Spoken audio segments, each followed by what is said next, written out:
अभी upgrade learning skills channel में आप सबका वेलकम करता हूं एक बार फिर से। और आज की इस वीडियो में हम सीखने वाले हैं माइक्रोसॉफ्ट एक्सेल। तो एक्सेल के अंदर एडवांस टूल्स देखने वाले हैं, डेटा टूल्स। आज की इस वीडियो में डेटा टूल्स सारे क्लियर करूंगा और एक एक अच्छे से क्लियर करूंगा, एक एक स्टेप। और आप इस वीडियो पे अगर नए हो तो आप हमारा चैनल लाइक और सब्सक्राइब करना। चलिए स्टार्ट करते हैं, देखते हैं स्क्रीन पर।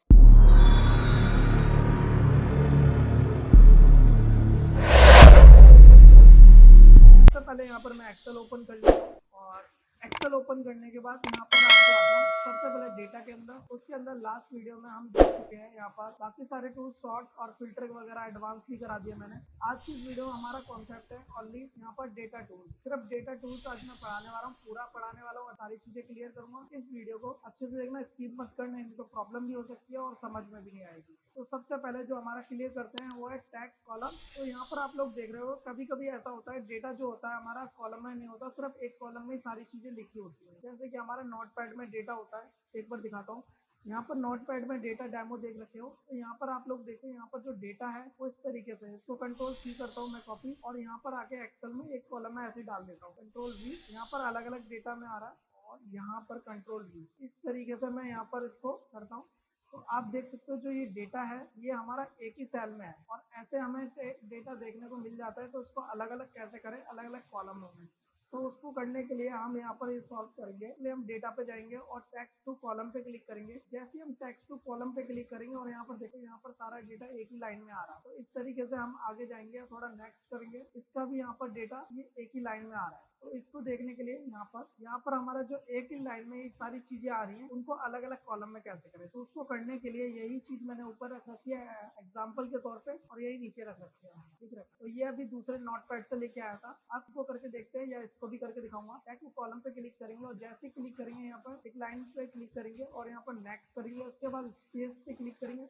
यहाँ पर आपको वही चीज सिलेक्ट करनी है जो इसकी चीज बीच में लगा रखे हैं, जैसे कोमा, टैब, पेज, कॉम, कुछ भी लगा रखा है तो वो शो करा सकते हैं। जैसे कि स्पेस लगा रखा है, मैंने इस पे क्लिक करा, फिनिश पे क्लिक करा और देन यहाँ पर जनरली और नो फिनिश कर। जैसे मैंने फिनिश करा यहाँ पर देख सकते हो इस तरीके से हमारा डेटा कॉलमों में बट गया। इसी तरीके से हम इसको भी बांट सकते हैं। जैसे कि हम इस पे क्लिक करेंगे, नेक्स्ट करेंगे, पेज का इस्तेमाल किया और देन ओके और फिनिश। तो इस तरीके से हमारा ये भी डेटा हमारा नॉर्मल तरीके से यहाँ पर डिवाइड हो चुका है। इस तरीके से हम कॉलम में डेटा डिवाइड कर सकते हैं, जैसे कि ये हो रखा है ऑलरेडी। इस तरीके से टेक्स्ट टू कॉलम में इस्तेमाल कर सकते हैं। नेक्स्ट है फ्लैश फिल। फ्लैश फिल का जो यूज होता है वो नॉर्मली आप लोगों को यहाँ पर देखने को मिलेगा। फ्लैश फिल का यूज आप कर सकते हो, जैसे कि यहाँ पर एक डेटा है हमारा, छोटा सा हम डेटा बनाते हैं। ये हमने यहाँ पर डेटा बनाया, इस डेटा को मैं यहाँ पर फ्लैश फिल पे प्रिंट करना चाहता हूँ, वैसे कर सकते हैं। जैसे 78 डालूंगा और 78 डालते ही नीचे आके क्लिक करा मैंने, और क्लिक करने के बाद यहाँ पर डेटा पे गया, फ्लैश फिल पे क्लिक करा तो उसी के अकॉर्डिंग डेटा ये आ जाएगा। तो इस तरीके से यहाँ पर देख सकते हो। नाम डालता हूँ, यहाँ की डेटा डिलीट कर देता हूँ। ये हमने एक छोटा सा डेटा रेडी किया है। तो ये डेटा रेडी किया है उसमें आप फ्लैश फिल का यूज मैं दिखा रहा हूँ आप लोगों को। यहाँ पर क्लिक करेंगे, 68 है तो यहाँ पर 68 और यहाँ पर सेकंड कॉलम पे क्लिक किया और यहाँ से हम डेटा में जाएंगे और फ्लैश फिल करेंगे तो ये ऑटोमेटिक यहाँ पर प्रिंट कर देता है, ऑटोमेटिक वैसा ही डेटा सेम इस तरीके से यहाँ पर फिल करता है। क्लियर फॉर्मेटिंग में जाएंगे, यहाँ से इरेज कर देंगे सारे एरिया और फिर से हम यहाँ पर अगर हम यहाँ पर लगाते हैं फ्लैश फिल का ऑप्शन, जैसे कि यहाँ लगा देंगे और डेटा पे जाएंगे और फ्लैश फिल पे क्लिक करेंगे, 68 डाल दिया, 68 और अगेन हम फ्लैश फिल पे क्लिक करेंगे तो ये देखो ऑटोमेटिक हमारा फिल कर रहा है। ऐसे ही हम यहाँ पर हमने डाला 58, 57 डाला और फ्लैश फिल का इस्तेमाल करा तो ऑटोमेटिक यहाँ पर ये पूरी लाइन प्रिंट कर दे। इस तरीके से यहाँ पर फ्लैश फिल का इस्तेमाल कर सकते हैं। जैसे कि मैं यहाँ पर टाइप करता हूँ 81 और 81 टाइप किया और जैसे मैंने फ्लैश फिल पे क्लिक करा तो ऑटोमेटिक यहाँ पर डेटा ऐसे यहाँ पर पूरी लाइन पूरी टाइप कर दी। तो इस तरीके से हम किसी एक लाइन को सेम हमें डेटा चाहिए हमें बगल में भी, तो हम देख देख के टाइप कॉपी पेस्ट ना करके फ्लैश फिल का यूज कर सकते हैं, जिससे जल्दी हो जाएगा। तो आई होप ये पॉइंट क्लियर होगा फ्लैश फिल का। नेक्स्ट है रिमूव डुप्लीकेट। डुप्लीकेट हम इस्तेमाल करेंगे, जैसे कि यहाँ पर डेटा और डुप्लीकेट ऑलरेडी दे रखा है। अब मान लो यहाँ पर तो नॉर्मल डेटा है, अब इसको हमने कॉपी करा और देन एंट्री करा तो यहाँ पर जो डुप्लीकेट डेटा मैंने यहाँ पर रेडी कर रखा है, तो यहाँ पर कई सारा डुप्लीकेट डेटा है तो यहाँ पर एक पे क्लिक करा और डुप्लीकेट पे रिमूव के पे क्लिक करा और यहाँ पर क्लिक करते ही ऑटोमेटिक सिलेक्ट कर लेगा क्या क्या डेटा आप डुप्लीकेट है। ओके करोगे तो ऑटोमेटिक हटा देगा, जो डुप्लीकेट होगा ओरिजिनल जो होगा एक सिंगल डेटा छोड़ देगा। इस तरीके से डुप्लीकेट हमें रिमूव कर सकते हैं डेटा को। नेक्स्ट है डेटा वैलिडेशन। डेटा वैलिडेशन के अंदर बहुत सारे टूल्स है, बहुत सारी चीजें इसमें क्लियर करता हूँ एक एक करके। जैसे कि डेटा वैलिडेशन पे क्लिक करेंगे, सबसे पहले नॉर्मली क्लिक करते हैं।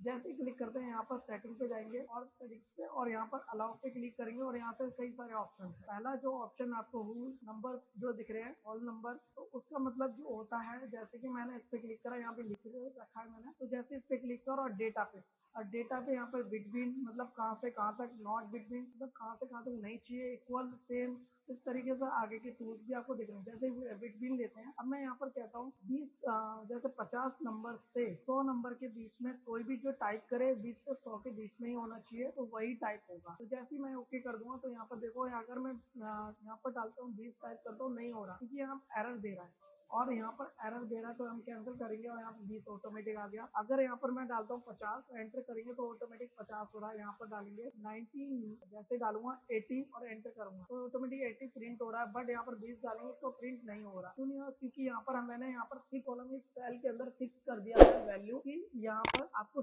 50 से 100 के बीच में ही कोई डेटा डाल सकते हो, उससे अबव नहीं डाल सकते, उससे लेस देन नहीं डाल सकते। तो इस तरीके से यहाँ पर फिक्स कर सकते हैं हम वैल्यू को। नेक्स्ट यहाँ पर ऑप्शन में, यहीं पर आपको एक और ऑप्शन भी मिलता है, डेसिमल नंबर।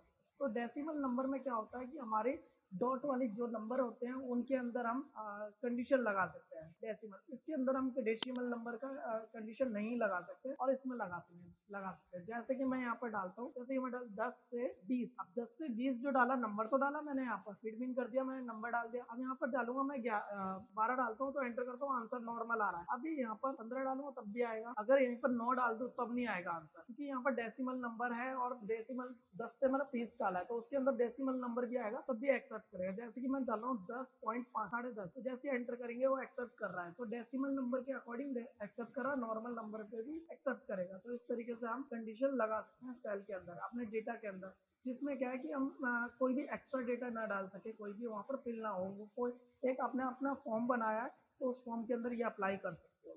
नेक्स्ट हमारा लिस्ट है। लिस्ट कैसे बना सकते हैं, जैसे कि यहाँ पर बटन है एक बन के आ गया, इसको हम लिस्ट ऐड कर सकते हैं। जैसे कि आप दिखाता हूँ मैं यहाँ पर, जैसे कि इसको क्लियर कर देता हूँ मैं, यहाँ पर जाके होम में जाके मैंने यहाँ से क्लियर कर दिया, ऑल क्लियर।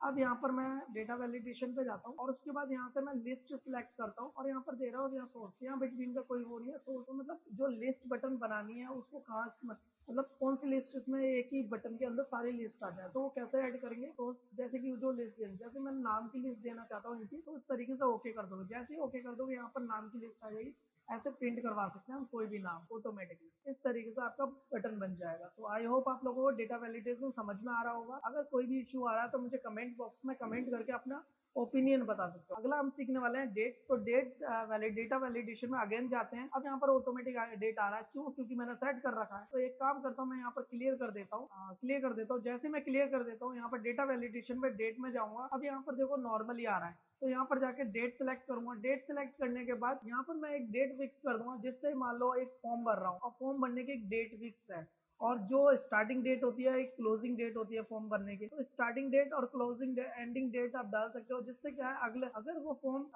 उससे आगे वाली डेट डालता है गलती से भी फिल करते समय, तो वो एक्सेप्ट ना करे, और जैसे ही उससे कम डालता है तो एक्सेप्ट ना करे। तो इस तरीके से हम यहाँ पर सेल के अंदर कंडीशन लगा सकते हैं। कंटिन्यू करते हैं यहाँ पर स्टार्टिंग डेट। अब डेट डालने का भी एक तरीका होता है यहाँ पर, क्योंकि एक्सेल के अंदर जो यूज होता है, पहले जो डाली जाती है वो मंथ डाला जाता है, बीच में हमारी डेट डाली जाती है। थोड़ा सा उल्टा होता है, यहाँ पर डेट और मंथ का रहता है। तो यहाँ पर पहले हम डाल देते हैं मंथ, जैसे कि हम डालते हैं फरवरी, सेकंड मंथ आ रहा है, स्लैश लगाते हैं। उसके बाद हमने डाल दिया डेट, 15 डेट डाल दी, उसका सेल लगाया, और उसके बाद हमने 2000 यहाँ पर लगा देते हैं और यहाँ पर नंबर डालते हैं 2000, यहाँ पर 2000 डाल दिया, मान लो सन 2000 डाल दिया। अब 2000 से लेकर 2021 तक यहाँ पर डालते हैं। जैसे कि डेट मंथ डाल दिया मैंने, तीसरा महीना मतलब अगला महीना, एक महीने का गैप, और स्लैश लगा के 15 तारीख सेम डेट डाल देते हैं। और यहाँ पर मैंने स्लैश लगा के 2021 यहाँ पर डेट डाल देते हैं, मतलब एक साल मैंने बढ़ा दिया। तो एक साल नहीं बढ़ाया, यहाँ पर 20 ही कर देता हूँ मैं। एक महीने का गैपिंग दे रहा हूँ, यहाँ पर मात्र एक महीने का गैपिंग दे रहा हूँ। आप ये देख सकते हैं यहाँ पर ओके करेंगे और जैसे ही मैंने यहाँ पर ओके करा इस कंडीशन के अंदर देख सकते हो, जैसे मैं यहाँ लिखूंगा जैसे कि अभी करंट जो डेट है वो लिखते हैं, जैसे मैंने लिख दिया यहाँ पर 16। अब यहाँ पर उल्टा लिखना होगा, वही तरीका जो मैंने बोला था। अब जो मंथ है सेकंड मंथ है हमारा, सेकंड मंथ और 16 तारीख और ईयर लिखते हैं 2000 और एंटर कर देते हैं, तो ये एक्सेप्ट कर रहा है। अगर मैं यहीं पर यहाँ पर दोबारा से मैं डेट डालता हूँ 2021 कर देता हूँ, मैं सन बदल देता हूँ और एंटर करूंगा, तो यहाँ पर एक्सेप्ट कर रहा है। यहाँ पर मैंने 2000 अच्छा 2025 एक्सेप्ट नहीं कर रहा, अच्छा 2021 मैंने यहाँ डाल रखा होगा, अच्छा तीसरे महीने के यहाँ पर डाल रखा है, इस वजह से अप्लाई। जो पुरानी वाली डेट थी उसको भी अप्लाई कर रहा है। यहाँ पर अगले में देखते हैं, डेटा वैलिडेशन पे जाएंगे, यहाँ से डेट सेलेक्ट करेंगे और यहाँ पर हम दे दिया डेटा 1+1+2000 नेक्स्ट, और यहाँ पर 1+2+1+, तो यहाँ पर अब डालते हैं हम डेट जैसे कि 2 ये देखो अब यहाँ पर देख सकते हो, यहाँ पर एक्सेप्ट है फर्स्ट मंथ 5 डे 2021 और यहीं पर मैं डाल देता हूँ 2022, बट एक्सेप्ट नहीं कर रहा है। इस तरीके से 2025 तो एक्सेप्ट नहीं कर रहा। इसी तरीके से आप एंडिंग डेट और स्टार्टिंग डेट दोनों फिक्स कर सकते हो आप किसी भी। तो आई होप आप लोगों को डेटा वैलिडेशन के अंदर डेट भी क्लियर हो गया होगा। अगला हम थोड़ा और बढ़ते हैं उसी के अंदर टाइमिंग। तो यहाँ पर फॉर्म भरते समय ये सारे टूल्स का इस्तेमाल होता है और ये काफी एडवांस है, इसको अच्छे से देखना। अगर कोई भी कंफ्यूजिंग हो तो कमेंट बॉक्स में कमेंट करके यहाँ पर डाउट क्लियर कर सकते हो, वहाँ पर रिप्लाई मिल जाए। तो अगला देखते हैं, यहाँ पर अगला हमारा आएगा टाइमिंग। तो जैसे ही मैंने टाइमिंग पे क्लिक करा, यहाँ पर देख सकते हो टाइम में पहले से, और यहाँ भी टाइमिंग फॉर्म भरने का एक टाइमिंग भी फिक्स होगा आपका, तो वो टाइमिंग ही ऐड कर सकते हो। यहाँ पर आप लोग देख सकते हो स्टार्टिंग टाइम, एंडिंग टाइम। अब मान लो सुबह मैं 8 बजे का टाइम लगा देता हूँ, सुबह 1, और सुबह का 8 बजे से लेकर मैं डाल देता हूँ यहाँ पर 9 बजे तक, शाम के 9 बजे तक। तो 8 से 9 तक। अब यहाँ पर पता नहीं चलेगा AM है PM है, तो यहाँ पर लिख सकते हो AM। अब यहाँ मैंने AM PM डाल दिया, ओके कर दिया। ये AM PM एक्सेप्ट नहीं कर रहा। नॉर्मली हम टाइम का डेट डालेंगे, या फिर कहीं लिखी हो ना डेट, उसको भी सिलेक्ट कर सकते हो जब ये डॉट डॉट आ रहा है। जैसे कि मैं यहाँ 12 बजे डाल, अब यहाँ पर 12 बजे डाल दिया, ओके कर दिया। अब यहाँ पर आप देख, यहाँ पर अगर मैं फॉर्म भरते समय टाइम का ज्यादा ध्यान दे रहा हूँ, तो जैसे कि मैं यहाँ 7 बजे कर रहा हूँ, तो यहाँ देखो एक्सेप्ट नहीं कर रहा। अगर इसी जगह पे मैं यहाँ पर टाइम जो दे रहा हूँ वो 10 बजे दे रहा हूँ, तो एक्सेप्ट कर रहा है। इस तरीके से यहाँ पर एक्सेप्ट करवा सकते हो, कंडीशन लगा सकते हो यहाँ पर टाइमिंग की। अब देखो यहाँ पर AM और PM का टाइमिंग आ चुका है 12 बजे का, उसका आप चेंजिंग कर सकते हैं यहाँ पर। तो आई होप आप लोगों को टाइमिंग भी ये क्लियर हो। डेटा वैलिडेशन के अंदर ये काफी एडवांस में मैं क्लियर कर रहा हूँ। तो अगला है टैक्स लेंथ, मतलब टैक्स की कितनी लेंथ रखना चाहते हो, जैसे मिस्टर मिसिज वगैरह। अगर मिस्टर मिसिज के अंदर कम से कम कितना होता है, 2 से 3-4 वर्ड इस पहले में ऐड होते हैं, तो उस तरीके से आप यहाँ पर कंडीशन लगा सकते हो। इस सेल के अंदर आप 2 से 3 वर्ड के अलावा और टाइप नहीं कर सकते, ऐसी कंडीशन भी लगा सकते हो। और उसके बाद वर्ड की मैं बात करूँ, वर्ड नहीं करना, लेटर की, तो उसकी एक ऐसी कंडीशन लगा सकते हो, जैसे कि मैं डेटा वैलिडेशन पे गया और यहाँ पर टैक्स लेंथ पे क्लिक किया और बिटवीन लगाया, और यहाँ पर मैंने बोल दिया कि 1 से 3 तक, मिसिस का होता है 4, तो 4 तक यहाँ पर टाइप कर सकते हो। ओके कर दिया मैंने। अब यहाँ पर देखो मैं अपना नाम ही जैसे कि मैंने 4 का लेटर का है, तो मैं एक नाम लिखता हूँ राहुल। अब ये 5 वर्ड हो रहे हैं, तो एक्सेप्ट नहीं कर रहा। अब इसी जगह पे मैं मिसिस करता हूँ और एक्सेप्ट कर रहा है, क्योंकि 4 वर्ड आ रहे हैं। इस तरीके से मिस्टर किया, डॉट लगाया, तो यहाँ पर 3 वर्ड आ रहे हैं, तो ये एक्सेप्ट कर रहा है। इस तरीके से आप यहाँ पर टैग की कंडीशन लगा। अगला हमारा देखने को मिलता है, यहाँ तक आप लोगों को क्लियर हो गया होगा कंडीशन फॉर्मेटिंग। अब यहाँ पर मैंने आपको कस्टमाइज में भी अपने हिसाब से कस्टमाइज कोई चीज फॉर्मूला वगैरह फाइंड करवाना हो कहाँ से कहाँ तक, वो करवा सकते हो।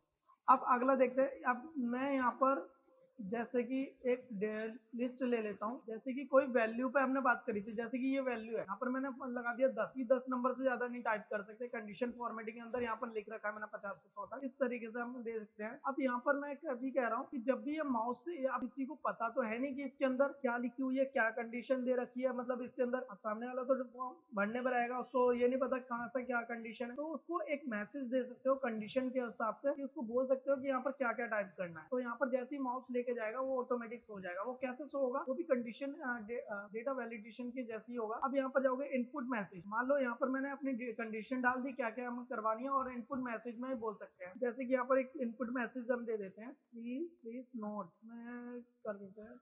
अगला यहाँ पर देखते हैं इनपुट मैसेज। इनपुट मैसेज में हम यहाँ पर टाइप करते हैं प्लीज नोट, मतलब टाइटल उसको क्या दिखना चाहिए। फिर यहाँ पर एक टाइप करते हैं मैसेज, जब यहाँ पर एक मैसेज टाइप करेंगे, प्लीज टाइप राइट वैल्यू। अब देन हमने ओके किया। यहाँ पर देख सकते हो यहाँ पर कहीं भी मैसेज नहीं आ रहा। अब जैसे ही मैं इस पे क्लिक कर रहा हूँ, automatic please note this type right value, तो यहाँ पर हमने यहाँ पर एक मैसेज शो करवा दिया। इस तरीके से आप मैसेज शो करवा सकते हो। तो आई होप आप लोगों को क्लियर हो, तभी मैंने यहाँ पर मैसेज का दे रखा है इनपुट। तो इससे आपको क्लियर होगा कि यहाँ पर किस टाइप के मैसेज दे सकते हो, जैसे कि 2 मैसेज मैंने रेडी कर रखे हैं, प्रिपेयर कर रखे हैं, तो उस तरीके से यहाँ पर रेडी करो। तो इस तरीके डेटा वैलिडेशन में क्लियर हो मैसेज का क्या काम है। और अगला हमारा देखते हैं एरर। तो एरर क्या काम होता है वो दिखाते हैं। जैसे कि आप लोग देख सकते हो यहाँ पर मैं 80 की जगह यहाँ पर टाइप करता हूँ 150। अब जैसे मैंने 150 वैल्यू टाइप करा, यहाँ पर एक मैसेज आ रहा है कि this value does not match the data validation. मतलब डेटा वैलिडेशन के अंदर ये वैल्यू मैच नहीं कर रही। तो इसकी जगह जो वैल्यू आई, मतलब ये जो मैसेज लिखा रहा है, आप इसको भी रीचेक करा सकते हो, मतलब इसको भी चेंज कर सकते हो। और एरर जो आ रहा है क्रॉस का, ये भी चेंज कर सकते हो और कंडीशन भी दे सकते हो। वो कैसे देना है वो ठीक करना बता रहा हूँ। जैसे डेटा वैलिडेशन पे जाना है और एरर पे जाना है, और यहाँ पर स्टॉप वगैरह कोई भी लगा सकता है आइकन। जैसे टाइटल पे मैंने दे दिया, जैसे यहाँ पर टाइटल पे मैंने दे दिया, इस पे ही डाल देते हैं ऐसे ही कुछ मैसेज, जैसे कि WRO रॉन्ग वैल्यू, और यहाँ पर टाइम कर देते हैं, ये कर देते हैं प्लीज राइट में, ओके किंगे। और जैसे यहाँ पर देखो आप यहाँ पर टाइप करते हैं 150, आप टाइप करता हूँ यहाँ पर और एंटर करता हूँ, तो ऑटोमेटिक आपको दिखेगा वैल्यू रॉन्ग वैल्यू और प्लीज टाइप राइट वैल्यू, और यहाँ पर कैंसिल, मतलब यहाँ पिछले वाला भी आ जाएगा। इस तरीके से हम यहाँ पर एरर लगा। आई होप आप लोगों को यहाँ पर डेटा वैलिडेशन का भी अच्छे से क्लियर हुआ होगा। काफी जैम हो गया, मैंने अच्छे से एक्सप्लेन किया। तो अगले के 2-3 टूल्स रह गए हैं वो, और प्लस आगे के टूल्स हम अगली वीडियो में सीखेंगे। और ये वीडियो हमारी काफी लंबी जा रही है, तो इसका टॉपिक मैं अगले में क्लियर करूंगा, क्योंकि ये थोड़ा और ज्यादा डीप है और एडवांस लेवल में कराना है, तो उसको अगली वीडियो में लेते हैं। तो मिलते हैं नेक्स्ट वीडियो में। Thank you for watching. अगर आप लोग इस चैनल पर नए हो तो सब्सक्राइब जरूर करना। फिर मिलते हैं नेक्स्ट वीडियो।